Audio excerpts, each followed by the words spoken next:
നമസ്കാരം, ഏവർക്കും mart flames വാച്ചിങ്ങിന്റെ പുതിയൊരു വീഡിയോയിലേക്ക് സ്വാഗതം. ഇന്ന് നമുക്കൊരു ട്രിപ്പ് പോയാലോ? ദൂരെങ്ങുമല്ല, നമ്മുടെ കോന്നി വരെ. പത്തനംതിട്ട ജില്ലയിലെ ഹരിതാപമായ സൗന്ദര്യമുള്ളൊരു സ്ഥലമാണ് കോന്നി എന്ന് പറയുന്നത്. ആ സ്ഥലത്തേക്കാണ് നമ്മൾ ഇന്ന് ട്രിപ്പ് പോകാൻ വേണ്ടി പോകുന്നത്. വൺ ഡേ ട്രിപ്പാണ്, ബഡ്ജറ്റ് ട്രിപ്പാണ്. ഈ ബഡ്ജറ്റിന്റെ തുക കേട്ടാൽ നിങ്ങൾ ഞെട്ടും. കാരണം ഈ ഒരു ട്രിപ്പിൽ ഒരാൾക്ക് ചിലവായത് വെറും 558 രൂപയായിരുന്നു. ട്രിപ്പ് ഞങ്ങൾ ആരംഭിക്കുന്നത് മാവേലിക്കരയിൽ നിന്നാണ്. നമ്മുടെ ചാനലിൽ ഒരു വ്ളോഗ് വീഡിയോ ആദ്യമായിട്ടാണ്. വ്ളോഗ് ചെയ്ത് വലിയ പരിചയമൊന്നുമില്ല. എന്തെങ്കിലും തെറ്റുകുറ്റങ്ങളൊക്കെ ഉണ്ടെങ്കിൽ നൈസായിട്ടെങ്കിൽ ക്ഷമിച്ചേക്കണം. അപ്പോൾ നമുക്ക് യാത്ര തുടങ്ങിയാലോ? ഇവരെല്ലാം എൻ്റെ സുഹൃത്തുക്കളാണ്. മാവേലിക്കരയിൽ നിന്നാണ് ഞങ്ങൾ ട്രിപ്പ് തുടങ്ങുന്നത്. ഇവരെല്ലാം ടീച്ചേഴ്സ് കൂടെയാണ്.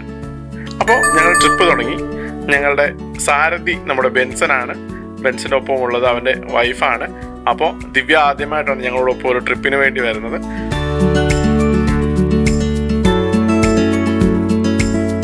ഞങ്ങളുടെ വണ്ടി പന്തളവും തുമ്പോണും കൈപ്പട്ടൂരും ഒക്കെ കഴിഞ്ഞ് മുമ്പോട്ട് പോയിക്കൊണ്ടിരിക്കുകയാണ്.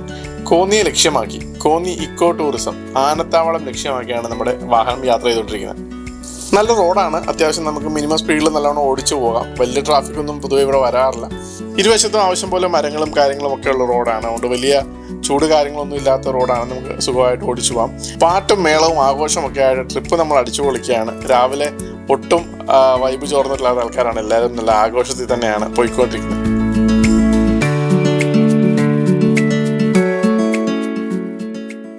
അങ്ങനെ ഞങ്ങൾ കോന്നി ഇക്കോ ടൂറിസത്തിന്റെ വാതിക്കലെത്തി. ഒരു ചായ കുടിയും കഴിഞ്ഞിട്ട് കയറിയാലോ എന്ന് പറഞ്ഞിട്ട് അങ്ങനെ നമ്മൾ ചായ കുടിക്കാൻ വേണ്ടി പോയി. അപ്പോഴാണ് ഈ ഒരു ആശയം ഉടലെടുക്കുന്നത്, ഒരു വ്ളോഗ് എടുത്തേക്കാമെന്ന്. ശരിക്കും ഒരു ടൂർ വീഡിയോ എടുക്കാനാണ് ഉദ്ദേശിച്ചത്. വ്ളോഗിലേക്ക് മാറിക്കഴിഞ്ഞപ്പോഴത്തേക്ക് അതിൻ്റെ പാറ്റേൺ ഉൾപ്പെടെ മാറി. വിഷ്ണു ആണ് കണക്കപ്പിള്ള. അവന് കണക്ക് മാഷൂടെ ആയതുകൊണ്ട് ഈ ഒരു കാര്യത്തിലെല്ലാം മുന്നിട്ട് നിൽക്കുന്ന അവനാണ്. ആളെ എണ്ണുക, കാര്യങ്ങൾ തിരക്കുക, ബില്ല് സെറ്റിൽ ചെയ്യുക, ഇതൊക്കെ വിഷ്ണുവിൻ്റെ റോളാണ്. വിഷ്ണു അത് ഭംഗിയായിട്ട് ചെയ്യുന്നുണ്ട്. അമൽ സാറിൻ്റെ ഫോണിലാണ് ഇപ്പം ഞാൻ വീഡിയോ എടുത്തുകൊണ്ടിരിക്കുന്നത്. ഇതാണ് എൻ്റെ കൂട്ടുകാരൻ അമൽ. അന്ന് രാവിലെ, അതായത് ടൂറിന് പോകുന്ന ദിവസം രാവിലെയാണ് അവൻ ആ ഫോൺ കിട്ടിയത്. ഇത് വീഡിയോ എടുക്കാൻ ഫുള്ളായിട്ട് എൻ്റെ തന്നേക്കാണ്. ചേട്ടൻ വീഡിയോ എടുത്തോളൂ എന്ന് പറഞ്ഞിട്ട് അവൻ എൻ്റെ തന്നേക്കാണ്.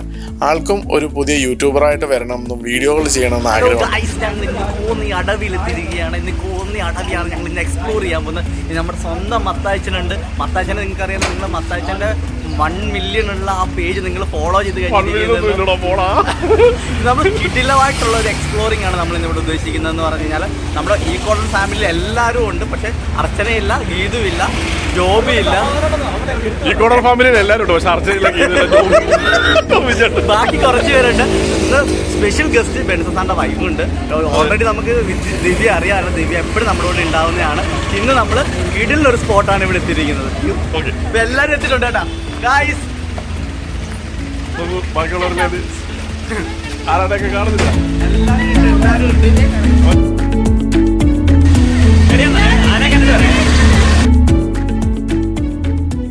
ഇതാണ് കോന്നി ഇക്കോ ടൂറിസത്തിന്റെ ഒരു എൻട്രൻസ്.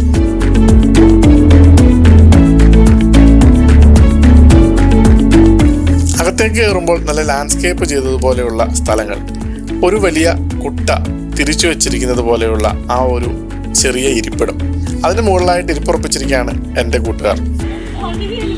മണ്ണീരല്ല, മണ്ണീറ വെള്ളച്ചാട്ടമല്ലേ?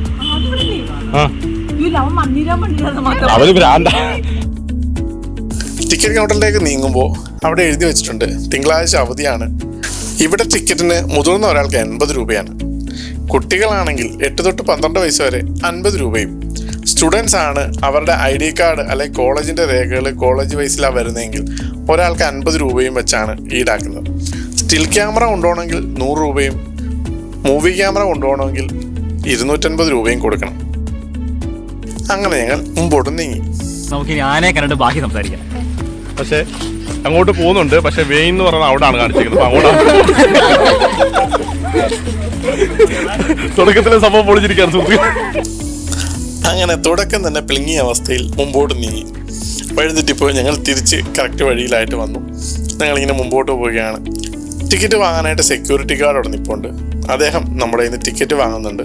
ടിക്കറ്റ് വെരിഫൈ ചെയ്തിട്ട് അത് നമുക്ക് കയറിപ്പോകാനുള്ള പാസ് നൽകുന്നുണ്ട്.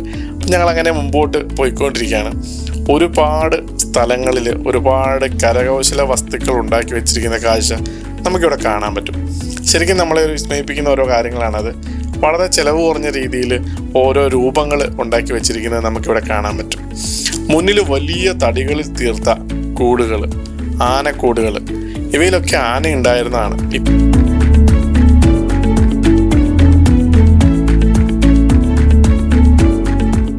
മുമ്പോട്ട് പോകുമ്പോൾ ഒരു സുന്ദരൻ കുട്ടിയാനെ നമുക്ക് കാണാം. നല്ല കരിവീട്ടി പോലത്തെ കളറും ചെവിയാട്ടിയുള്ള അവൻ്റെ ഒരു നടത്തവും ശരിക്കും നമ്മളെ ഒന്ന് നോക്കാൻ വേണ്ടി പ്രേരിപ്പിക്കും. നമ്മൾ അവനെ അങ്ങനെ നിന്ന് നോക്കുകയാണ്. നല്ല ചെറിയൊരു കുട്ടിയാന. ശരിക്കും അവൻ്റെ വയസ്സ് 2 വയസ്സാണ്.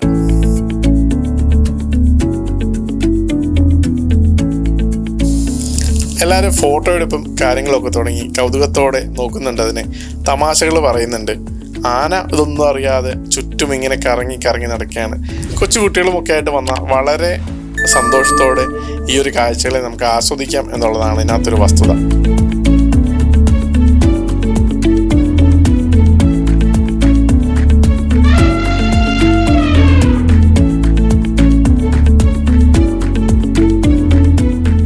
ആനക്കൂടിന് മുമ്പിലായിട്ട് അവൻ്റെ വയസ്സും അവൻ്റെ പേരും ഒക്കെ എഴുതിയ ആ ഒരു തകിട് നമുക്ക് കാണാൻ പറ്റും. കൊച്ചയ്യപ്പൻ എന്നാണ് അവന് പേരിട്ടിരിക്കുന്നത്. 2 വയസ്സുണ്ട്.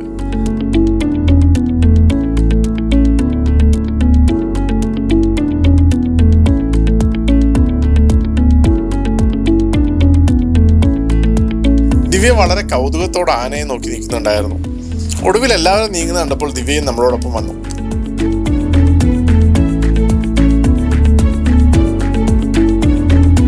ആനക്കുട്ടിക്ക് അവര് പനമ്പട്ടയും പുല്ലും ഒക്കെ കൊണ്ട് ഇട്ട് കൊടുക്കുന്നുണ്ടായിരുന്നു.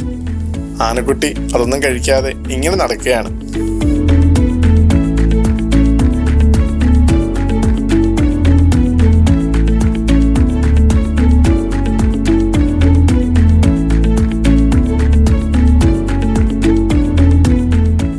അങ്ങനെ അവിടെ നിന്ന് ഞങ്ങൾ മുമ്പോട്ട് നീങ്ങുമ്പോൾ ചെത്തിയൊരുക്കിയ മിറ്റവും ഇന്റർലോക്ക് ചെയ്ത വഴിത്താരകളും ഒക്കെ നമുക്ക് കാണാൻ പറ്റും. മുമ്പിലായിട്ടൊരു ഗാലറി ഉണ്ട്. ആ ഗാലറിയിലേക്കാണ് ഞങ്ങളുടെ നടത്തം.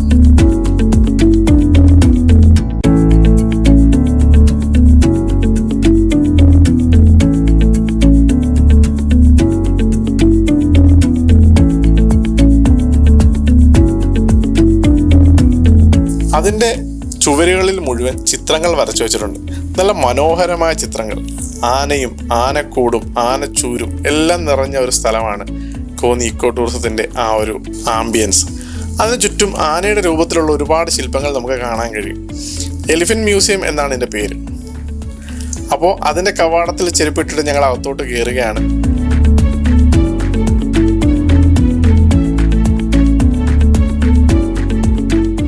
അങ്ങോട്ട് കയറുന്ന കവാടത്തിൽ തന്നെ ഈ ആനക്കുട്ടൻ്റെ പ്രതിമയുണ്ട്. അവിടെ നിന്ന് അകത്തോട്ട് വേണം നമ്മൾക്ക് കിടക്കാൻ. ആ ഒരു ചുവര് കണ്ടാൽ നിങ്ങൾക്ക് മനസ്സിലാവും എത്രമാത്രം ഡീറ്റെയിൽ ആയിട്ട് അവരത് വരച്ചു വെച്ചിട്ടുണ്ടെന്ന്. മുമ്പോട്ട് നോക്കുമ്പോൾ ഒരു ശരിക്കുള്ള ആന നിൽക്കുന്ന പ്രതീതിയിൽ നമുക്ക് ആനയെ കാണാൻ പറ്റും. ആ ഒരു ശില്പം ആ വാതിലിൻ്റെ കറക്റ്റ് നടുക്കായിട്ട് പ്ലേസ് ചെയ്ത് നമ്മൾ അകത്തോട്ട് നോക്കുമ്പോൾ അകത്തുനിന്ന് ഒരു ആന നടന്നു വരുന്ന ഫീലിൽ തന്നെ നമുക്ക് തോന്നും. ചുറ്റും ആനമയമാണ്.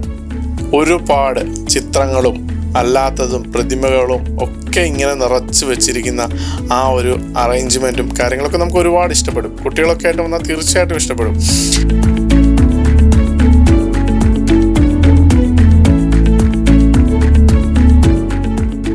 ഇത് ആനയുടെ ആദ്യത്തെ രൂപമായിട്ട് കണക്കാക്കുന്ന രൂപമാണ്.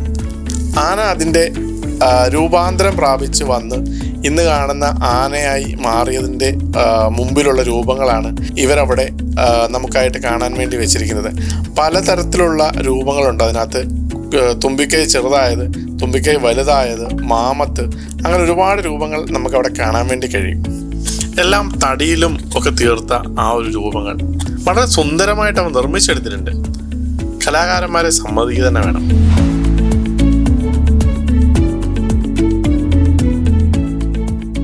ആ ഭിത്തിയിലൊക്കെ ആനകളെ അനുസ്മരിപ്പിക്കുന്ന ആനകളുടെ നല്ല HD ക്വാളിറ്റി ചിത്രങ്ങളുണ്ട്.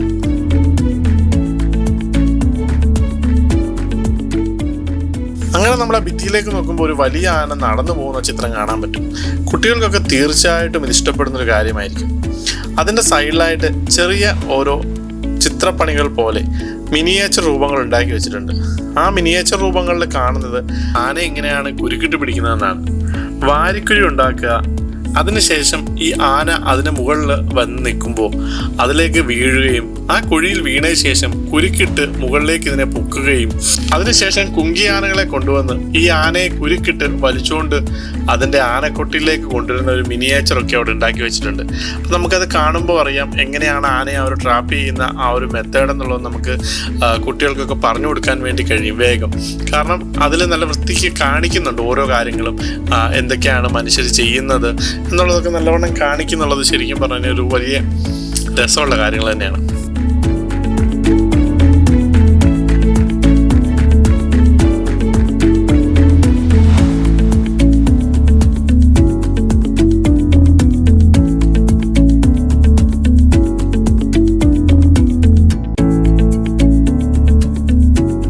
ഇത് ആനകളുടെ ചിത്രങ്ങളൊക്കെ വന്നുള്ള സ്റ്റാമ്പുകളുടെ ഒരു കളക്ഷനാണ്. അതിനുശേഷം നമ്മൾ വീണ്ടും നോക്കുമ്പോൾ തൊട്ടിപ്പുറത്തെ സൈഡിലായിട്ട് വീണ്ടും ഒരു മിനിയേച്ചർ ഉണ്ടാക്കി വെച്ചിട്ടുണ്ട്. കൂപ്പ് തടി മുറിക്കൽ എന്ന് താഴെ എഴുതി വെച്ചിട്ടുണ്ട്. കൂപ്പിലെ തടി മുറിക്കാൻ ആന എങ്ങനെയൊക്കെയാണ് ഉപയോഗിക്കുന്നതെന്നാണ് കാണിക്കുന്നത്. അതിലൊരുപാട് മിനിയേച്ചറുകളുണ്ട്. ആൾക്കാർ തടി മുറിക്കുന്നത്, ആന അത് കെട്ടിവലിച്ചുകൊണ്ട് പോകുന്നത്, ലോറിയിൽ കയറ്റുന്നത്, മരത്തിൻ്റെ മുകളിൽ ഏറുമാടം കെട്ടിയിരിക്കുന്നത്, ആന അവ ലോറിയിൽ കയറ്റുന്നത്, അങ്ങനെ ഒരുപാട് കാര്യങ്ങൾ അവിടെ മിനിയേച്ചറായിട്ട് വെച്ചിട്ടുണ്ട്. ശരിക്കും നമുക്കത് കാണുമ്പോൾ അതുണ്ടാക്കിയ കലാകാരനെ ആ ഒരു സ്നേഹത്തോടെ നോക്കാൻ വേണ്ടി കഴിയും.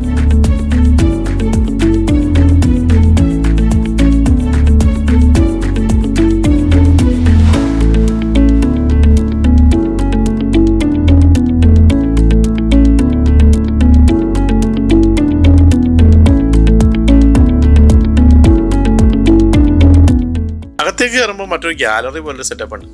ആനകളുടെ പലവിധമായ ചിത്രങ്ങൾ അവിടെ പ്രദർശിപ്പിച്ചിട്ടുണ്ട്. കിളികളുടെ സൗണ്ടും ഒക്കെ അതിനകത്ത് കേൾക്കാൻ പറ്റും.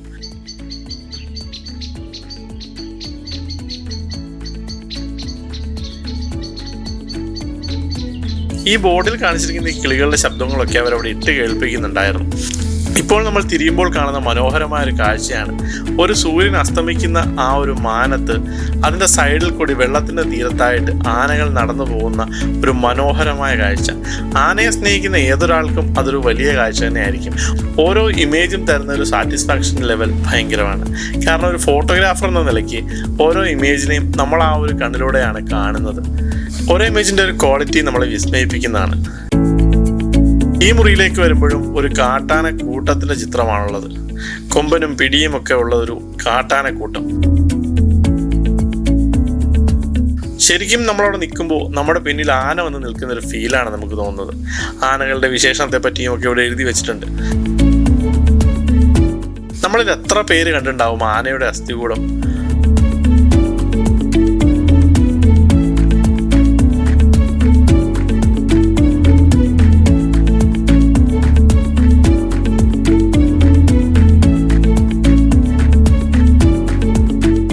നമ്മുടെ കരയിൽ ഇത്രയും വലിയൊരു ജീവിയായിട്ട് കാണുന്ന ആനയുടെ ആ അസ്ഥികൂടമാണ് നമ്മളിവിടെ കാണുന്നത്.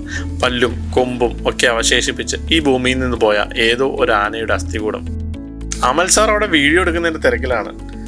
ചാനലിൽ പോകാനുള്ള വീഡിയോ എടുത്തിട്ട് വേണം വൈകിട്ട് പോസ്റ്റ് ചെയ്യാൻ വേണ്ടിയിട്ട്. ഹലോ, നമസ്കാരം. എല്ലാവരും പഠനമൊക്കെ നല്ല രീതിയിൽ നടന്നു പോകുന്നു വിശ്വസിക്കുന്നു. പഠനത്തോടൊപ്പം ചെറിയ യാത്രകളൊക്കെ നടത്തണം കേട്ടോ. എങ്കിൽ ഞങ്ങൾ ഇന്നെത്തിയിരിക്കുന്ന കോന്നിയിലാണ്. കോന്നി വരെ വന്ന യാത്രയെ ഒരു വിഷ്വൽ ക്വാളിറ്റി കൊണ്ട് മുതലെടുക്കുകയാണ് അമൽ സാർ അവിടെ. ആനയുടെ അസ്ഥികൂടം നമ്മളെ വിസ്മയിപ്പിച്ചുകൊണ്ടേയിരിക്കുന്നു. ഇവിടെയാണ് നമ്മൾ ആനയുടെ കീഴ്ത്താടിയിലും മുകൾ താടിയിലും ഒക്കെ കാണുന്നത്. ആനയുടെ അണയാട്ടുന്ന ഭാഗം കീഴ്ത്താടിയിൽ, അതൊക്കെയാണ് ഇങ്ങനെ മുറിച്ച് പീസായിട്ട് വെച്ചിരിക്കുന്നത്. ശരിക്കും ഇതൊക്കെ നമ്മൾ കാണേണ്ട ഒരു കാഴ്ച തന്നെയാണ്. ആനയുടെ പല്ല്, എത്രമാത്രം വലിയ എല്ലുകളാണ് ഉള്ളതെന്നൊക്കെ. ഇനിയും നമ്മൾ കാണാൻ പോകുന്നത് ഓരോ കെണികളാണ്. ഇത് ആനക്കെണി എന്ന് പറയും. ആനയുടെ കാലിൽ ഇടുന്ന ആ ഒരു കെണി ആണ്. അനങ്ങാൻ പറ്റാതെ അതിനെ പിടിക്കാൻ വേണ്ടിയിട്ട് ചെയ്യുന്ന, അതിനെ മെരിക്കാൻ വേണ്ടി കൊണ്ടുപോകാൻ വേണ്ടി ചെയ്യുന്ന ഓരോ കെണികളാണ് ആനക്കെണി എന്ന് പറയുന്നത്. നമുക്കിവിടെ ഒരുപാട് കാര്യങ്ങൾ കാണാൻ പറ്റും. നിങ്ങൾക്ക് ചിത്രത്തിൽ പേരുകൾ കാണാൻ പറ്റുന്നുണ്ടാവുമെന്ന് ഞാൻ വിശ്വസിക്കുന്നു. കത്തി, വടി, ഇത് ആനയുടെ പല്ലിൻ്റെ ഒരു സെറ്റാണ്. ഇടച്ചങ്ങല ആനയുടെ വയറുഭാഗത്തായിട്ട് ഇടുന്നൊരു ചങ്ങലയാണ്. മുള്ളുകൾ പോലെയുള്ളൊരു സംഭവം, അത് വെച്ചിട്ട് ആനയെ അടിക്കാനും കാലിലൊക്കെ കൊളുത്തി വെക്കാനും ആനയെ പേടിപ്പിക്കാനും ഒക്കെ ആയിട്ട് ഉപയോഗിക്കുന്ന തോട്ടി, അങ്ങനെ ഒരുപാട് കാര്യങ്ങൾ ശരിക്കും പറഞ്ഞാൽ ഇവിടെ കാണാൻ വേണ്ടി പറ്റും. ഒരു ആനയുടെ ചൂടും ഒക്കെ നമുക്കിവിടെ ഫീൽ ചെയ്യാൻ പറ്റും എന്നുള്ളതാണ് ഒരു വാസ്തവം. ആ മുറിയിൽ നിന്ന് ഇറങ്ങുമ്പോൾ എല്ലാവരും വളരെ കൗതുകത്തോടെ ആ മിനിയേച്ചറും കാര്യങ്ങളും ഒക്കെ നോക്കുന്നുണ്ടായിരുന്നു.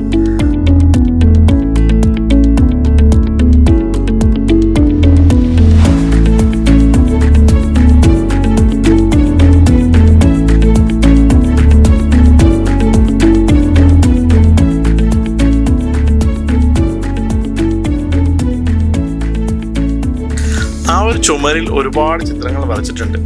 ആനയെ എങ്ങനെയാണ് വശത്താക്കുന്നതും ആനയെ കുഴിയിൽ നിന്ന് കയറ്റിക്കൊണ്ട് പോകുന്നതും കുങ്കിയാനകളുടെ സഹായത്തോടെ ആനയെ മെരുക്കുന്നതും ഒക്കെ ഒരുപാട് ചിത്രകലകളാൽ വരച്ചിട്ട ഒരു ചുവരായിരുന്നു അത്. ശരിക്കും ഒരു വിസ്മയമാണ് ആ ചുവര്.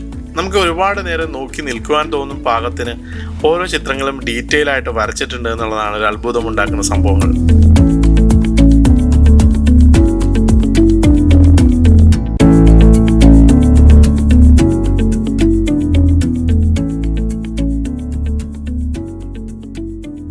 അതൊരു ഇരുമ്പാനയാണ്. ഇരുമ്പാന എന്ന് പറഞ്ഞാൽ നമ്മുടെ ഈ ക്ലച്ചും ബ്രേക്കും അതിൻ്റെ പ്ലേറ്റുകളും ഒക്കെ അടങ്ങുന്ന ഒരു ഇരുമ്പിൻ്റെ ഒരു ആന. കലാകാരന്മാർ ഇരുമ്പിൽ വെൽഡ് ചെയ്തുണ്ടാക്കിയിരിക്കുന്ന ഒരു ആന, വേസ്റ്റുകൾ കൊണ്ട് വെൽഡ് ചെയ്തുണ്ടായിരിക്കുന്ന ഒരു ആന.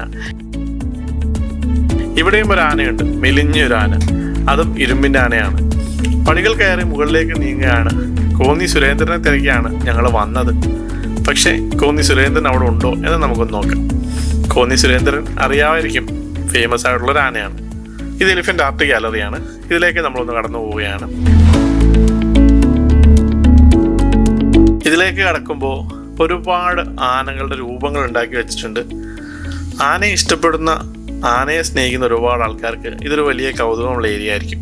കാരണം പല പല മെറ്റീരിയൽ കൊണ്ടാണ് ആനയെ ഉണ്ടാക്കി വെച്ചിരിക്കുന്നത്. തടി മുതൽ മാർബിൾ മുതൽ അങ്ങോട്ട് ഒരുപാട് സാധനങ്ങൾ, വൈക്കോൽ കൊണ്ട് വരെ ആനയെ അവിടെ ഉണ്ടാക്കി വെച്ചിട്ടുണ്ടെന്നുള്ളതാണ് ഒരു വാസ്തവം.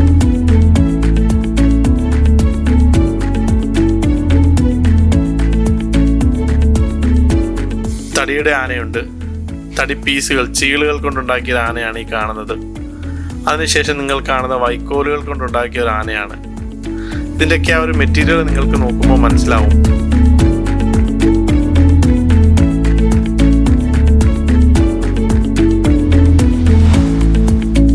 ഇത് ഒരു ആന മറിഞ്ഞു കിടക്കുന്ന പോലത്തെ ഒരു ശില്പമാണ് ഉണ്ടാക്കിയിരിക്കുന്നത്. ഇത് കളിമണ്ണ് പോലെ എന്തോ മെറ്റീരിയൽ കൊണ്ട് ഉണ്ടാക്കിയിരിക്കുന്ന ഒരു ആനയാണ്. അവിടെ ഒരു വലിയ നെറ്റിപ്പട്ടവും വെഞ്ചാമരവും തിടമ്പും ഒക്കെ സൂക്ഷിച്ചിട്ടുണ്ട്.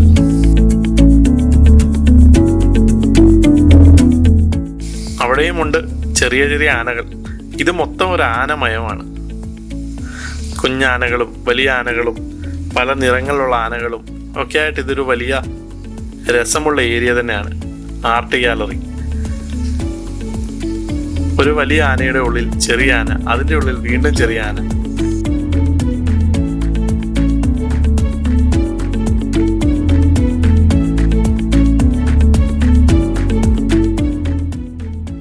തടിയുടെ ആനകളുടെ രൂപങ്ങൾ അതിൻ്റെ പെർഫെക്ഷൻ കൊണ്ട് നമ്മൾ ഒരുപാട് വിസ്മയിപ്പിക്കുന്നുണ്ട്. കുഞ്ഞു കുഞ്ഞു ആനകൾ തൊട്ട് വലിയ വലിയ ആനകൾ പോലും വളരെ കൃത്യതയോടെയും വ്യക്തതയോടെയും അവർ ചെയ്തു വെച്ചിരിക്കുകയാണ്. പല രൂപങ്ങളാണ്, പല രൂപങ്ങൾ. അശോക സ്തംഭത്തിന് ചുറ്റും നിൽക്കുന്ന ആന. കേരള ചരിത്രത്തിൽ ആനയ്ക്ക് ഒരു വലിയ സ്ഥാനമുണ്ട്. കേരള സർക്കാരിൻ്റെ ലോഗോയിൽ പോലും ഉള്ളത് ആനയാണ് എന്നുള്ളതാണ് ഒരു കാര്യം. അപ്പോൾ നമുക്ക് എത്രമാത്രം ആനകളുമായിട്ട് ബന്ധമുണ്ട്, നമ്മുടെ ജീവിതശൈലി എത്രമാത്രം ആനകളുമായി ബന്ധപ്പെട്ടിരിക്കുന്നു എന്നുള്ളതാണ് നമ്മൾ മനസ്സിലാക്കേണ്ട ഒരു കാര്യം. ഇവിടെ എല്ലാം നിങ്ങൾക്ക് ആനകളെ കാണാം. പലതരത്തിലുള്ള ആനകൾ. ഇതിനൊക്കെ ഓരോ ചരിത്ര പ്രാധാന്യം ഉണ്ടോ എന്ന് എനിക്കറിയില്ല. എങ്കിലും നമുക്ക് ആ ഒരു രീതിയിൽ ഇതിനെ കാണാം. ഇവിടെ വാങ്ങാൻ കിട്ടുമോ എന്ന് എനിക്കറിയില്ല. ഞാൻ അതിനെപ്പറ്റി ഒന്നും തിരക്കാൻ നോക്കിയില്ല. എൻ്റെ കൂടെയുള്ള ആളുകൾ എല്ലാം മുമ്പോട്ട് നീങ്ങിക്കഴിഞ്ഞിരുന്നു. ഞാനും അമൽ സാറും മാത്രമായിരുന്നു അപ്പോൾ അവിടെ ഉണ്ടായിരുന്നത്. ഞങ്ങൾ വീണ്ടും നടന്നു തുടങ്ങി.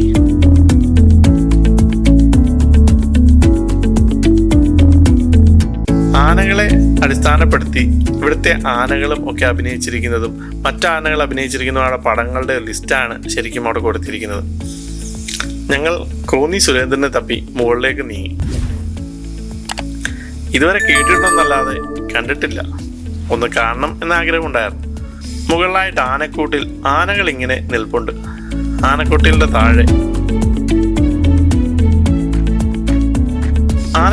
താഴെ വാലുകളാട്ടിയും ചെവികളാട്ടിയും ആന ഇങ്ങനെ നിൽപ്പുണ്ട്. തുമ്പിക്കൈ കൊണ്ട് അതിങ്ങനെ വ്യായാമം ചെയ്തുകൊണ്ടേയിരിക്കുന്നു. നമ്മളെ സ്വാഗതം ചെയ്യും പോലെ ഇങ്ങനെ ഇരിക്കുന്നു. അവളുടെ പേര് ഇവ എന്നാണ്. വയസ്സ് 22 ഉണ്ട്.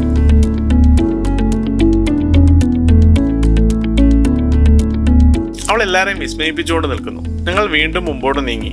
അപ്പോൾ ദേ അടുത്ത ആന. അവൾ പിടിയാനയാണ് കേട്ടോ, പ്രിയദർശിനി. കാഴ്ചയിൽ നല്ല സുന്ദരിയാണ്. നല്ല ചെവി, നല്ല ഒരു പിങ്ക് കളറിലെ ചെവിയൊക്കെ ആട്ടി ഇങ്ങനെ നിൽക്കുകയാണ്. പാപ്പാമാര് തൊട്ടടുത്ത് മെല്ലെ വിശ്രമത്തിലാണെന്ന് തോന്നുന്നു. ഞങ്ങൾ വീണ്ടും മുമ്പോട്ട് കയറിക്കൊണ്ടിരുന്നു. ഈ ആനയുടെ പേര് മീന. അവളെയും കാണാൻ നല്ല സുന്ദരിയാണ്. നല്ല ഐശ്വര്യമൊത്ത ആനകൾ. എല്ലാവരും ആ ഒരു ആനക്കൊട്ടിലിന്റെ കീഴിൽ സന്തോഷമായിട്ട് നിൽക്കുന്നു. ആകെ ഇവിടെ 4 ആനയെ നമ്മൾക്ക് കാണാൻ പറ്റുള്ളൂ. കോന്നി സുരേന്ദ്രനെ പറ്റി തിരക്കിയപ്പോൾ അറിഞ്ഞത് വയനാട്ടിൽ പോയിക്കുക എന്നാണ്. ഇവൻ കൊമ്പനാനയാണ്, കൃഷ്ണ. വയസ്സ് 11 ആയിട്ടേ ഉള്ളൂ. നല്ല ചീകി മിനിക്ക് കൊമ്പും ഒക്കെ ആയിട്ട് ആശാൻ ഇങ്ങനെ അവിടെ നിൽക്കുകയാണ്. ഞങ്ങളവിടുന്ന് താഴേക്ക് ഇറങ്ങി കൂട്ടുകാരെ തേടി നടന്നു. അവരവിടെ പോയിന്ന് കാണുന്നില്ല, എന്നാലും ഇട്ടാവട്ടത്തൊക്കെ തന്നെ കാണുമല്ലോ. അങ്ങനെ ഞങ്ങൾ മുമ്പോട്ട് നടന്നു. ആർട്ട് ഗാലറിയും കിടന്ന് ഞങ്ങൾ ഇടത്തേക്ക് തിരിഞ്ഞ് താഴേക്ക് ഇറങ്ങി.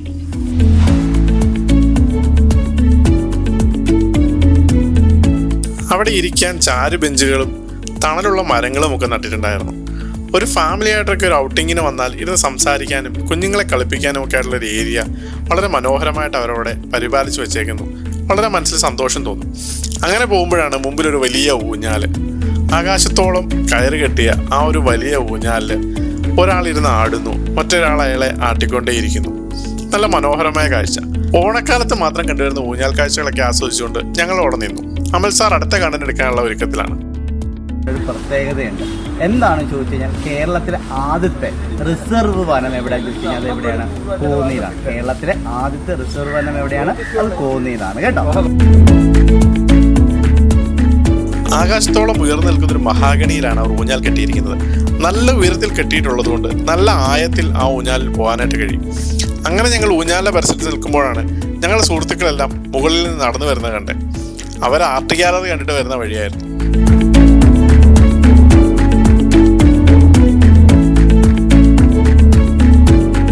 ആ ഊഞ്ഞാലിലേക്ക് അമൽ സാറാണ് ആദ്യം കയറിയത്. വിഷ്ണു അമലിനെ ആയത്തിൽ ആട്ടിക്കൊണ്ടിരുന്നു. ഡോണയും ദിവ്യയും ബെൻസിനും ഒക്കെ വളരെ കൗതുകത്തോടെ നോക്കിക്കൊണ്ടിരിക്കുന്നുണ്ടായിരുന്നു. അടുത്ത ഊഴം ഗോപികയും ദിവ്യയുമായിരുന്നു. അവർ രണ്ടും ഒരുമിച്ചാണ് ഊഞ്ഞാൽ കയറിയത്. സ്റ്റാറ്റസ് എടുക്കാനും റീൽ എടുക്കാനും ഒക്കെ താല്പര്യമുള്ളവർക്ക് ഈ ഒരു സ്ഥലം പ്രത്യേകമായിട്ട് ഇഷ്ടപ്പെടുന്ന ഒരു സ്ഥലമായിരിക്കും. കാരണം ഊഞ്ഞാലൊക്കെ ഇന്ന് അന്യം നിന്ന് പോകുന്ന ഒരു കാര്യമായിട്ട് മാറിക്കൊണ്ടിരിക്കുകയാണല്ലോ. ബെൻസൻ അവരുടെ വീഡിയോകൾ പകർത്തിക്കൊണ്ടിരിക്കുന്ന തിരക്കിലായിരുന്നു. അടുത്ത ഊഴം അനുപ്രിയ ആയിരുന്നു.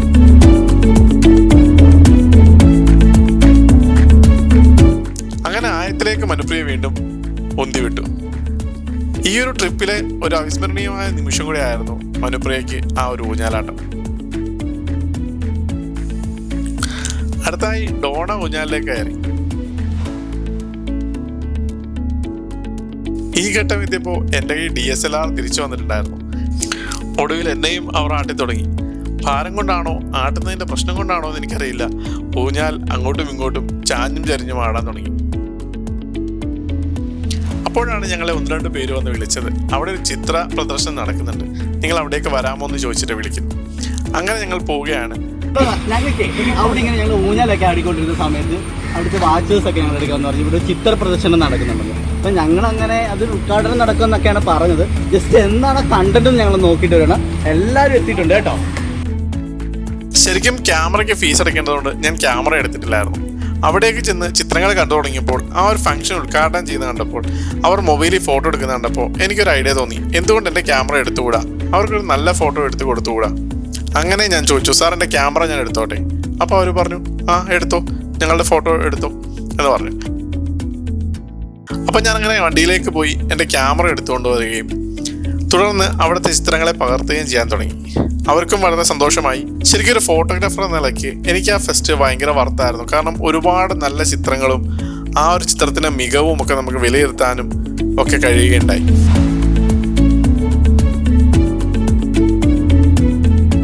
കൊക്കും വരയണ്ണാനും കുരങ്ങനും ഒക്കെയായി ഒരുപാട് നല്ല ചിത്രങ്ങൾ അവിടെ കാണുകയുണ്ടായി. പൂമ്പൊടി തിന്നുന്നതും കിളികളും ആനകളും ഒക്കെ അടങ്ങുന്ന ഒരു വലിയ ക്യാൻവാസ് നമുക്കവിടെ തുറന്നു കിട്ടുകയുണ്ടായി. ഇവരായിരുന്ന ആ ഉദ്യോഗസ്ഥർ. 3 ഡിപ്പാർട്ട്മെൻറ്റ് ഒരുമിച്ച് നടത്തുന്ന പ്രോഗ്രാമാണ്. നമ്മളതിൻ്റെ ഫോട്ടോകൾ കാര്യമായിട്ട് എടുത്തു. അതുകൊണ്ട് ശരിക്കും ആ ക്യാമറ തിരിച്ച് പോകുന്ന വഴിക്ക് കൈ കൊണ്ടുപോകാൻ പറ്റി. അങ്ങനെ എൻ്റെ DSLR-ഉമായിട്ട് ഞാൻ പോയ വഴിക്ക് പകർത്തിയ വീഡിയോകളാണിത്. എനിക്ക് ഈ ട്രിപ്പിൽ ഏറ്റവും കൂടുതൽ നല്ല വീഡിയോ ആയിട്ട് തോന്നിയ കുറച്ച് വീഡിയോകളാണിത്. ആനയ്ക്ക് ആഹാരം കൊടുക്കുന്ന കാഴ്ച, അത് കഴിഞ്ഞ് അവയെ നടത്തിക്കൊണ്ട് ആനക്കുട്ടിയിലേക്ക് കൊണ്ടുപോകുന്ന കാഴ്ച.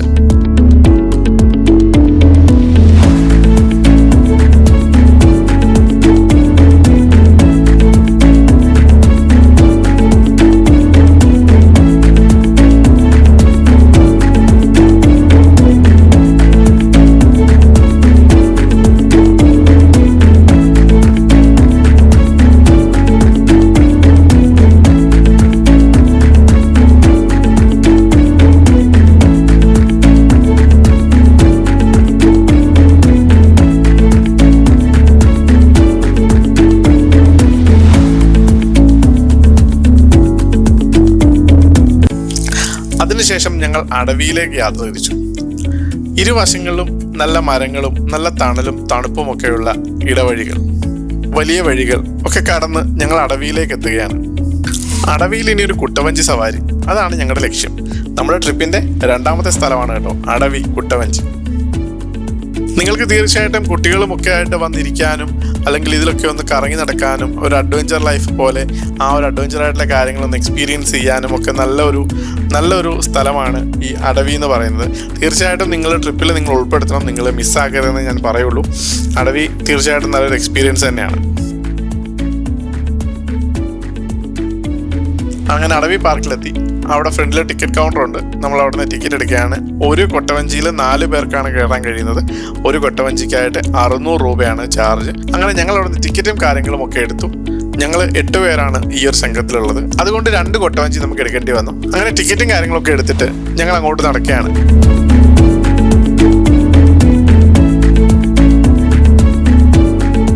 താഴേക്ക് പാറകൾ വെട്ടിയൊരുക്കിയ പാതയിൽ ആ ഉദ്യാനവും കഴിഞ്ഞ് ഞങ്ങൾ നടക്കുകയുണ്ടായി. താഴേക്ക് നടക്കുകയാണ്. സൈഡിലൊക്കെ ഒരു പാർക്ക് മോഡലിൽ പഴയ കുട്ടവഞ്ചികളുടെ കുട്ടകൾ തലകീഴായി തിരിച്ചു വെച്ച് അതൊരു ഇരിപ്പിടം പോലെ അലങ്കരിച്ച് വെച്ചിരിക്കുന്നു. അവിടെ ഇവിടങ്ങളിലായിട്ട് ചെറിയ ഊഞ്ഞാലൊക്കെ നമുക്ക് കാണാം. അവിടെയും നമ്മൾ പാസ് കൊടുത്തു. അങ്ങനെ പാസ് കൊടുത്തിട്ട് ഞങ്ങൾ വീണ്ടും മുമ്പോട്ട് കയറുകയാണ്. പാസ് അവർ നമുക്ക് മടക്കി തന്നു. പിന്നിൽ നമുക്ക് ലൈഫ് ബോയികളും തിരിച്ചു പോകുന്ന ആൾക്കാരെയും ഒക്കെ നമുക്ക് കാണാം. ചെറിയൊരു പാലമുണ്ട്, തടിപ്പാലം. അതിറങ്ങി കഴിഞ്ഞിട്ട് ഞങ്ങൾ മുമ്പോട്ട് വരികയാണ്. മുമ്പോട്ട് വരുമ്പോഴേക്കും അവിടെ ഒരു കുട്ടവഞ്ചിയുടെ കീഴിൽ അവർ നമുക്ക് വേണ്ടി ഒരുപാട് ലൈഫ് ജാക്കറ്റുകൾ കരുതി വെച്ചിട്ടുണ്ട്. ലൈഫ് ജാക്കറ്റ് ഇവിടെ മസ്റ്റാണ്. ലൈഫ് ജാക്കറ്റ് ഇട്ടുകൊണ്ട് മാത്രമേ ഇതിൽ കയറാൻ വേണ്ടിയിട്ട് അവർ സമ്മതിക്കുകയുള്ളൂ. അങ്ങനെ എല്ലാവരും ലൈഫ് ജാക്കറ്റ് ഇടുന്ന തിരക്കിലാണ്. കാരണം ഈ കൂട്ടത്തിൽ ആർക്കും നീന്തൽ അറിയാമെന്ന് തോന്നുന്നില്ല. അറിയാമെങ്കിൽ പോലും ലൈഫ് ജാക്കറ്റ് ഇട്ടേ അങ്ങോട്ട് കയറ്റുള്ളവർ. എല്ലാവരും ഭയങ്കര സന്തോഷത്തിലൊക്കെയാണ് കേട്ടോ. നല്ലൊരു ആംബിയൻസ് ആണ് നമ്മൾ അവിടെ ചെന്ന് നിൽക്കുമ്പോൾ. കാരണം ആ ഒരു വലിയ മരവും അതിന് ചുറ്റുകിടക്കുന്ന വെള്ളവും ഒഴുകുന്ന ആ ഒരു അരുവി പോലത്തെ കാര്യങ്ങളും ഒക്കെ കാണുമ്പോൾ നമുക്ക് മനസ്സിനൊരു കുളിർമ, ഒരു തണുപ്പ് തോന്നുന്നൊരു ഫീല്. ഇതെല്ലാം എടുത്തിരിക്കുന്നത് ശരിക്കും അമലിൻ്റെ പുതിയ ഫോണിലാണ്. നല്ലൊരു ക്ലാരിറ്റിയും നല്ലൊരു കളർ ടോണും ഉള്ളൊരു ഫോണായിട്ട് എനിക്ക് തോന്നി. പ്രത്യേകിച്ച് ഈ ഒരു ഘട്ടത്തിലൊക്കെ വരുമ്പോഴത്തേക്ക് വളരെ നല്ലൊരു കളർ ടോൺ അവിടെ ശരിക്കും ആ ഫോണിനുണ്ട് എന്നുള്ളതാണ് എനിക്ക് മനസ്സിലാവുന്നത്. ചെരുപ്പ് ഊരിയിട്ടിട്ട് വേണം നമുക്ക് ഈ കുട്ടവഞ്ചിയിലേക്ക് കയറാൻ. ഒരു കുട്ടവഞ്ചിയിൽ 4 പേർക്കാണ് പോകാൻ പറ്റുന്നത്.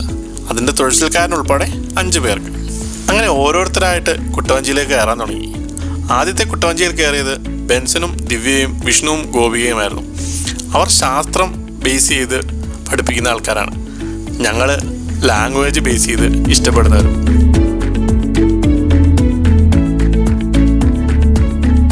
ഓരോ കുട്ടവഞ്ചിയിലും സീറ്റുകളുണ്ട്, കുഷ്യനുള്ള സീറ്റുകൾ. നമുക്ക് ഇരിക്കാൻ പാകത്തിന് ആ കുഷ്യൻ നമുക്ക് ഇട്ടിരിക്കാം. താഴെ ഒരു കറുത്ത ടാൽപ്പാളിന് വലിച്ചു കെട്ടിയിട്ടുണ്ട്. ഒരു തുള്ളി വെള്ളം പോലും ഈ കുട്ടവഞ്ചിയിലേക്ക് കയറില്ല. പക്ഷെ നമ്മൾ അവരുടെ നിർദ്ദേശങ്ങൾ കേട്ടിട്ട് വേണം അതിനകത്ത് ഇരിക്കാൻ വേണ്ടിയിട്ട്. അങ്ങനെ അമൽ അതിനകത്തേക്ക് കയറുകയുണ്ടായി. അടുത്തത് മനുപ്രിയ ആ കുട്ടവഞ്ചിയിലേക്ക് കയറി. അങ്ങനെ ഓപ്പോസിറ്റായിട്ടാണ് അവരെ ഇരുത്തുന്നത്. അതിനുശേഷം ഡോണയും അതിനുശേഷം ഞാനും ആ വഞ്ചിയിലേക്ക് കയറുകയുണ്ടായി. വീഡിയോ എടുക്കേണ്ടത് കൊണ്ട് ഞാനാണ് അവസാനം എല്ലായിടത്തും ഓടിയെത്തുന്നത്. വിഷ്ണുവിൻ്റെയൊക്കെ കുട്ടവഞ്ചി നീങ്ങി തുടങ്ങി. ഞങ്ങളുടെ തൊഴിൽക്കാരനും ആ വള്ളത്തിലേക്ക് കയറി. അങ്ങനെ ഞങ്ങളും അവർക്ക് പിന്നാലെ പാട്ടും മേളവും ഒക്കെ ആയിട്ട് ഞങ്ങളും പിന്നാലെ ചെന്ന് തുടങ്ങി. ഞങ്ങളവരോട് ചോദിച്ചു പാട്ട് പാടുന്നതിൽ കുഴപ്പമുണ്ടോ എന്ന് ചോദിച്ചു. പാട്ടൊക്കെ പാടാം, ആഘോഷിക്കാം. അപ്പോൾ അങ്ങനെ ഞങ്ങളിങ്ങനെ 4 പേരടങ്ങുന്ന ആ ഒരു കുട്ടവഞ്ചി അവരുടെ പിന്നാലെ തുഴഞ്ഞു പോയിക്കൊണ്ടിരുന്നു. പുഴയിലേക്ക് ചാഞ്ഞു നിൽക്കുന്ന മരങ്ങൾക്കടിയിലൂടെ ആ ഒരു യാത്ര, കിളികളുടെ ആ ഒരു ശബ്ദം, ഒരു പ്രത്യേക ആംബിയൻസ് ആണ് ശരിക്കും അവിടെ. കിളികൾ ഇങ്ങനെ ഒച്ച ഉണ്ടാക്കിക്കൊണ്ടേയിരിക്കുന്നു. നമ്മുടെ നാട്ടിലെങ്ങും കേട്ടില്ലാത്ത കുറേ കിളികളുടെ ശബ്ദം.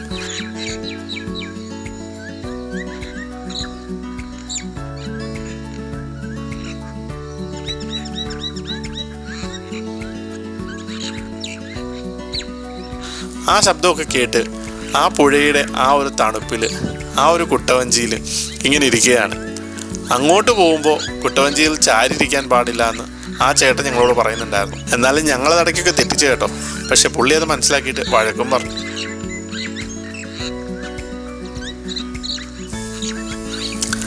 അങ്ങനെ പാട്ടും മേളവും കളിയാക്കലും ചിരിയും ഒക്കെ ആയിട്ട് ഇങ്ങനെ മുമ്പോട്ട് നീങ്ങുന്നുണ്ടായിരുന്നു. അടവി, കോന്നിയുടെ ഒരു സൗന്ദര്യമുള്ള ഭാഗം തന്നെയാണ് അടവി. നിങ്ങൾ ഒരിക്കലെങ്കിലും ഇതിനകത്ത് കയറാതെ പോകരുത്.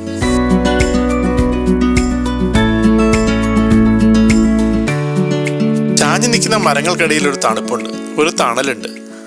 നമ്മൾ ആ പ്രകൃതിയുമായിട്ട് ഇണങ്ങി അതിനകത്തൂടെ പോകുന്ന ആ ഒരു ഫീല്, അത് ശരിക്കും മറക്കാൻ പറ്റാത്തതാണ്. മുമ്പിലെ തൊഴിൽക്കാരൻ ഇച്ചിരി ഫലിതപ്രിയനാണ്. ഞങ്ങളോട് എന്തൊക്കെയോ പുള്ളി പറയുന്നുണ്ടായിരുന്നു. ഞങ്ങളും തിരിച്ച് കൗണ്ടറായിട്ട് ഓരോന്ന് പറയുന്നുണ്ടായിരുന്നു. അങ്ങനെ ഞങ്ങൾ പാട്ട് പാടാൻ തന്നെ പുള്ളി ഞങ്ങളെ ട്രോൾ ചെയ്ത് സംസാരിക്കുന്നൊക്കെ ഉണ്ടായിരുന്നു. ഞങ്ങളും വിടുവോ, ഞങ്ങളും തിരിച്ച് സംസാരിച്ചു. ഞങ്ങളുടെ ആ ചേട്ടൻ ഇച്ചിരി ഒരു പ്രായമുള്ള ആളായതുകൊണ്ട് പുള്ളി വലിയ തമാശ ഒന്നും പറയുകയില്ലെങ്കിലും പുള്ളി നമ്മളെ ഒന്നിനും വിലക്കത്തോ അങ്ങനൊന്നുമില്ല. നമ്മൾ ചരിഞ്ഞിരിക്കാൻ പാടില്ലെന്നുള്ള ഒറ്റ നിബന്ധനയെ പുള്ളി നമ്മളോട് പറഞ്ഞുള്ളൂ. അങ്ങോട്ട് പോകുമ്പം അദ്ദേഹത്തിൻ്റെ ആ ഒരു പവറിലാണ് ഇത് തുഴഞ്ഞു പോകുന്നത്. അപ്പോൾ ഈ വള്ളം ചരിയാനുള്ളൊരു ചാൻസ് ഉണ്ട്. അതേസമയം ഇങ്ങോട്ട് വരുമ്പോഴാണെങ്കിൽ സിമ്പിളായിട്ട് നമുക്ക് പോരുകയും ചെയ്യാം. അന്നേരം ചാഞ്ഞോ ചരിഞ്ഞോ നിങ്ങൾ ഇരുന്നോളാനും പുള്ളി പറയുന്നുണ്ട്. അങ്ങനെ സെൽഫി എടുക്കലും മേളവും പാട്ടും ഒക്കെ ആയിട്ട് ഞങ്ങളുടെ തോണിയും നീങ്ങി തുടങ്ങി.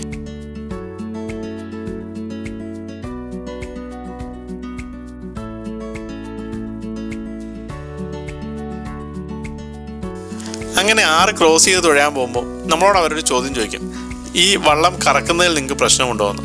ശരിക്കും നിയമവിരുദ്ധമാണ്. എങ്കിലും ഈ വള്ളം നിങ്ങൾ പറഞ്ഞതുകൊണ്ട് ഞങ്ങൾ കറക്കാം എന്ന് പറഞ്ഞിട്ടാണ് അദ്ദേഹം ആ വള്ളം കറക്കുവാനായിട്ട് എടുക്കുന്നത്. ശരിക്കും അതൊരു വല്ലാത്ത എക്സ്പീരിയൻസ് ആയിരുന്നു. ആ വെള്ളത്തിൻ്റെ നടുക്ക് ആ വള്ളം കറങ്ങുമ്പോൾ നമുക്ക് ശരിക്കും നല്ലൊരു ടെൻഷനും ഒക്കെ ഉണ്ടാവും.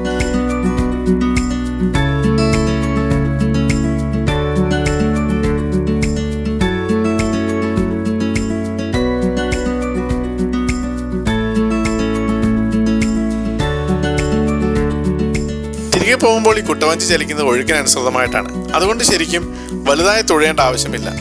വള്ളം തനിയെ പൊയ്ക്കോളും. അതുകൊണ്ട് മെല്ലെ മെല്ലെ ആ വള്ളം ഇങ്ങനെ ഒഴുക്കിനനുസരിച്ച് നീങ്ങിക്കൊണ്ടേയിരുന്നു. വെയിലില്ലാത്തൊരു കാലാവസ്ഥയും ഒക്കെ ആയതുകൊണ്ട് ശരിക്കും ഈ ഒരു ട്രിപ്പ് ഭയങ്കരമായിട്ട് നമുക്ക് എൻജോയ് ചെയ്യാൻ പറ്റി എന്ന് വേണം പറയാൻ. അടുത്ത ഞങ്ങളുടെ ലക്ഷ്യം നമ്മുടെ ഈ ട്രിപ്പിൻ്റെ 3ാമത്തെ സ്ഥലം എന്ന് പറഞ്ഞാൽ മണ്ണീറ വെള്ളച്ചാട്ടം എന്ന് പറഞ്ഞ സ്ഥലമാണ്. മണ്ണിരയല്ല, മണ്ണീറ വെള്ളച്ചാട്ടം. അങ്ങനെ മണ്ണീറ വെള്ളച്ചാട്ടത്തിലേക്ക് നമ്മൾ യാത്ര തിരിച്ചു.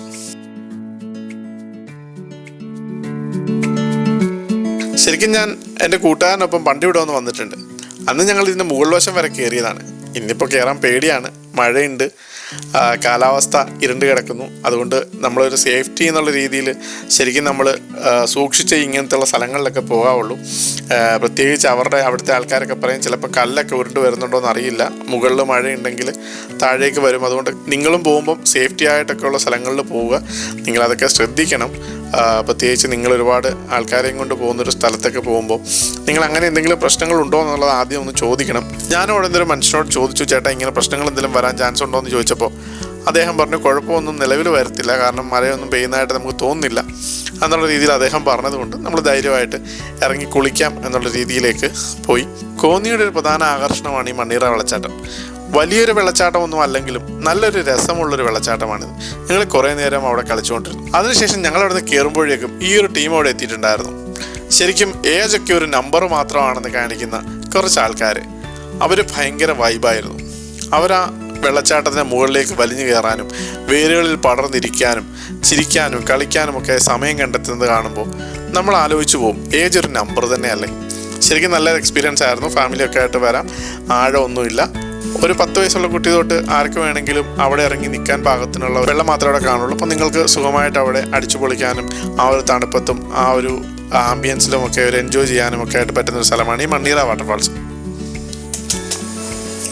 അതിനുശേഷം ഞങ്ങൾ വളരെ ടയേർഡായിരുന്നു. തിരികെ പോകാം, നമുക്ക് വീട്ടിലേക്ക് പോകാം എന്ന് പറഞ്ഞ് വരുന്ന വഴിയാണ് ഞങ്ങൾ ചായക്കടയിൽ കയറിയുണ്ടായി. കുമ്പഴ ജംഗ്ഷനിൽ നിന്ന് താഴേക്ക്, അതായത് കുമ്പഴ ഓർത്തഡോക്സ് പള്ളിയിലേക്ക് തിരിയുന്നിടത്താണ് ശരിക്കും ഈ ഒരു ചായക്കടയുള്ളത്. വൈബ് എന്ന് പറഞ്ഞാൽ ഭയങ്കര വൈബുള്ള സ്ഥലം. സമോവറിലടിക്കുന്ന ചായ, അവിടെ ചെറുകടികളായിട്ടുള്ള സാധനങ്ങളെല്ലാം വറുത്ത് തള്ളിക്കൊണ്ടിരിക്കുകയാണ്. കാരണം ആവശ്യം പോലെ പരിപ്പുവട, ഉഴുന്നുവട, നെയ്യപ്പം, ഏത്തയ്ക്കാപ്പം, അങ്ങനെ ഒരുപാട് സാധനങ്ങൾ ഇങ്ങനെ ഉണ്ടാക്കിക്കൊണ്ടിരിക്കുകയാണ്. ശരിക്കും ആ കടയിൽ ഒരു സ്റ്റാഫ് എന്ന് പറയാൻ തന്നെ ഒരു 6 or 7 പേരുണ്ട് എന്നുള്ളതാണ് ഒരു വസ്തുത. അവിടെ ഇങ്ങനെ നിരന്തരമായിട്ട് ഓർഡറുകൾ വന്നുകൊണ്ടിരിക്കുന്നു. ഇങ്ങനെ ഓർഡറുകൾ വന്ന് സാധനങ്ങൾ വിറ്റുകൊണ്ടേയിരിക്കുന്നു. ഒരു ദിവസത്തെ ഇവരുടെ വരുമാനം ശരിക്കും നല്ല ലാഭം ഉണ്ടാവുമെന്ന് നമുക്ക് മനസ്സിലാവും. കാരണം അത്രയ്ക്കുമാണ് അവിടെ തിരക്ക്. ലൊക്കേഷൻ പറയാം, കുമ്പഴ ജംഗ്ഷനിൽ നിന്ന് മലയാളപ്പുഴയിലേക്ക് ഇറങ്ങുന്ന സമയത്ത് മുമ്പോട്ട് വരുന്ന വഴിക്ക് ഓർത്തഡോക്സ് പള്ളിയിലേക്ക് തിരിയുന്ന ആ ടേണിങ്ങിലാണ് ഈ ഒരു വടക്കടയുള്ളത്. പാർക്കിംഗ് ഒക്കെ ഉണ്ട്, അടിപൊളി കടയാണ്.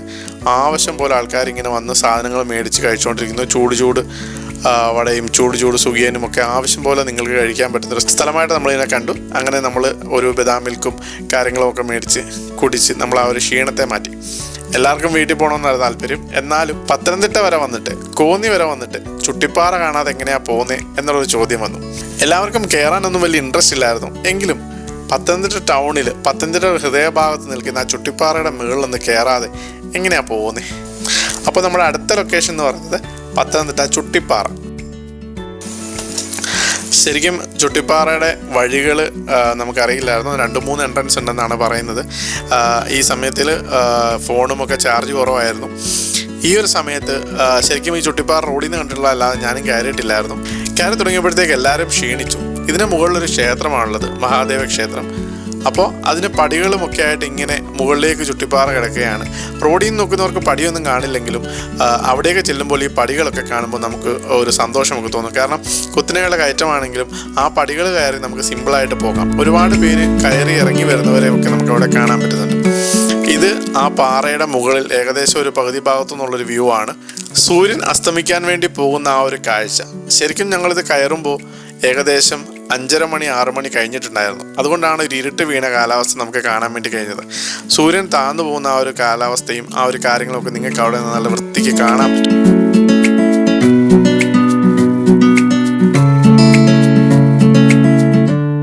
ഇരുട്ട് മൂടി വരുന്നുണ്ട്, മേഘങ്ങളൊക്കെ താഴ്ന്നു പോയിക്കൊണ്ടിരിക്കുന്നുണ്ട്, സൂര്യനെ കാണാനില്ല. എല്ലാവരും വളരെ സന്തോഷമാണ്. ഇത്തരം ഉയരങ്ങളിലേക്ക് കയറുമ്പോൾ ആ ഒരു ശ്വാസവും ആ ഒരു രീതിയും ഒക്കെ നമുക്കൊരു നല്ലൊരു ഫ്രഷ്നെസ് തരുന്ന ഒരു സംഭവമാണ്. ഇനിയും ഞങ്ങൾക്ക് കിടക്കാനുണ്ട് പടികൾ. ഞങ്ങൾ ഇനിയും മുമ്പോട്ട് കയറിക്കൊണ്ടിരിക്കുകയാണ്. വീഡിയോ എടുക്കുന്നത് പരിമിതമായതുകൊണ്ടാണ് ശരിക്കും നമുക്ക് അത്രയും ചിത്രീകരിക്കാൻ പറ്റാഞ്ഞത്.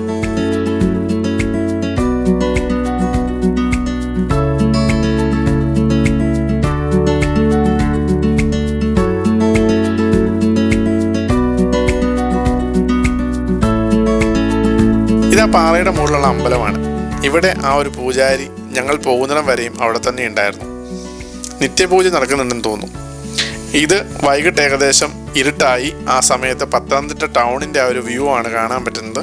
നിങ്ങൾക്ക് ഇവിടെ നിന്ന് നോക്കുമ്പോൾ മാക്കാങ്കുന്ന് പള്ളിയൊക്കെ കാണാൻ പറ്റും. അവിടെ നോക്കുമ്പോൾ നിങ്ങൾക്ക് പള്ളികളും ബസ് സ്റ്റാൻഡും ഒക്കെ നല്ല വൃത്തിക്ക് കാണാൻ പറ്റും. ലൈറ്റൊക്കെ ആയിട്ട് ഇങ്ങനെ നിൽക്കുന്ന ആ ഒരു വണ്ടികൾ ഇങ്ങനെ പോകുന്നതിൻ്റെ ആ ഒരു ലൈറ്റും കാര്യങ്ങളും ഒക്കെ ആയിട്ട് കാണാൻ പറ്റും. ചുട്ടിപ്പാറ എന്നുള്ളത് മസ്റ്റായിട്ട് നിങ്ങൾ ചെല്ലേണ്ട ഒരു സ്ഥലമാണ്. കോന്നി ട്രിപ്പ് പോകുന്നുണ്ടെങ്കിൽ, പത്തനംതിട്ടയ്ക്ക് വരുന്നുണ്ടെങ്കിൽ ചുട്ടിപ്പാറ എന്തായാലും ഒരിക്കലെങ്കിലും നിങ്ങൾ കയറിയിരിക്കണം. ഞങ്ങൾക്ക് പരിമിതമായ സമയമേ കിട്ടിയുള്ളൂ. ഞങ്ങൾക്ക് അതുകൊണ്ടാണ് വിഷ്വൽ എടുക്കാനും നിങ്ങളെ കാണിക്കാനും അതിനുള്ള പരിമിതി വന്നത്. അതുകൊണ്ട് ക്ഷമിക്കുക. അടുത്തതായിട്ട് ഞങ്ങൾ പോയൊരു സ്ഥലം മാക്കാങ്കുന്ന് പള്ളിയാണ്. പത്തനംതിട്ട ടൗണിൻ്റെ ഹൃദയഭാഗത്ത് നിൽക്കുന്നൊരു പള്ളിയാണ് മാക്കാങ്കുന്ന് പള്ളി. ഓർത്തഡോക്സ് സഭയുടെ കീഴിലുള്ള ഈ പള്ളി ശരിക്കും ഒരു വിസ്മയം തന്നെയാണ്. കോടാനുകോടി രൂപ മുടക്കി പണിഞ്ഞിരിക്കുന്ന ആ ഒരു പള്ളി, അതിൻ്റെ ആ ഒരു കമാനങ്ങൾ, ആ വാതിൽ, അതിൻ്റെ ചിത്രപ്പണികൾ ഒക്കെ നിങ്ങളൊന്ന് കാണേണ്ടത് തന്നെയാണ്. ശരിക്കും ഞങ്ങളവിടെ ചെല്ലുമ്പോൾ ആ പള്ളിയിൽ അങ്ങനെ അധികം ആരുമില്ലായിരുന്നു. യുവജന പ്രസ്ഥാനക്കാരുടെ പ്രാർത്ഥന നടക്കുന്നുണ്ടായിരുന്നു. ആ സമയത്താണ് ഞങ്ങൾ അവിടേക്ക് ചെന്നത്. പണ്ടൊരിക്കൽ ഈ പള്ളി പണിയുമ്പോൾ ഞാൻ അവിടെ ഒന്ന് പോയിട്ടുണ്ടായിരുന്നു. പിന്നീട് ഞാൻ ഇന്നാണ് പോകുന്നത്. ശരിക്കും നിങ്ങളുടെ കണ്ണിനെ വിസ്മയിപ്പിക്കുന്ന ഒരു കാഴ്ചയാണ് അവിടെ ഉള്ളത്. ഓട്ടോമാറ്റിക്കായിട്ട് തുറക്കുന്ന ഡോറും അവിടേക്ക് പോകുമ്പോഴുള്ള കമാനങ്ങളും ആ ഒരു വലിയ ആർച്ചും അതിന് മുകളിലേക്ക് നോക്കുമ്പോൾ നിങ്ങൾക്ക് കാണാൻ കഴിയുന്ന ആ ഒരു ധൂമും അതിനകത്തുള്ള ചിത്രപ്പണികളും ഒക്കെ നിങ്ങളെ വിസ്മയിപ്പിക്കുമെന്നുള്ളതിനകത്ത് സംശയമൊന്നുമില്ല.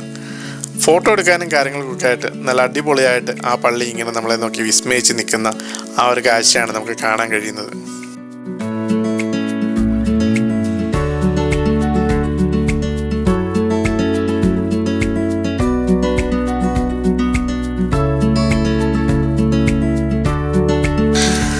വിദേശ നിർമ്മിതമായിട്ടുള്ള പള്ളികൾ, അതായത് വിദേശത്തൊക്കെ നമ്മൾ ഈ ജർമ്മനി പോലുള്ള രാജ്യങ്ങളിലൊക്കെ കാണുന്ന പള്ളികൾ പോലെ അതിനോട് സാമ്യമുള്ള രീതിയിലുള്ള ആ ഒരു ആർക്കിടെക്ചർ വർക്കും കാര്യങ്ങളും ഒക്കെയാണ് നമുക്കിവിടെ കാണാൻ പറ്റുന്നത്. ഒരുപാട് കമാനങ്ങളും അതിനനുസരിച്ചുള്ള വലിയ വലിയ ജനലുകളും വലിയ വലിയ വാതിലുകളും ഒക്കെ ആയിട്ട് ഒരു വലിയ പള്ളി, ഒരു വിസ്മയം തീർക്കുന്ന ഒരു പള്ളി തന്നെയാണ് ശരിക്കും ഇവിടെ കാണാൻ വേണ്ടി കഴിയുന്നത്. അപ്പം നിങ്ങൾ ഈ ഒരു പത്തനംതിട്ടയിലെ കോന്നി ട്രിപ്പിൽ നിങ്ങൾ തീർച്ചയായിട്ടും ഈ മാക്കാങ്കുന്ന് എന്ന് പറയുന്ന സ്ഥലത്തെത്തി ഈ പള്ളിയും കൂടെ കാണണം എന്നുള്ളതാണ് എൻ്റെ ഒരു അഭ്യർത്ഥന. അങ്ങനെ ഞങ്ങളുടെ ട്രിപ്പിൻ്റെ സമയം ഏകദേശം കഴിഞ്ഞു. ഞങ്ങൾ ഇവിടുന്ന് 8 മണിക്ക് ഇറങ്ങുകയാണ്. ഞങ്ങൾക്ക് തിരിച്ച് മാവേലിക്കര ചെല്ലണം.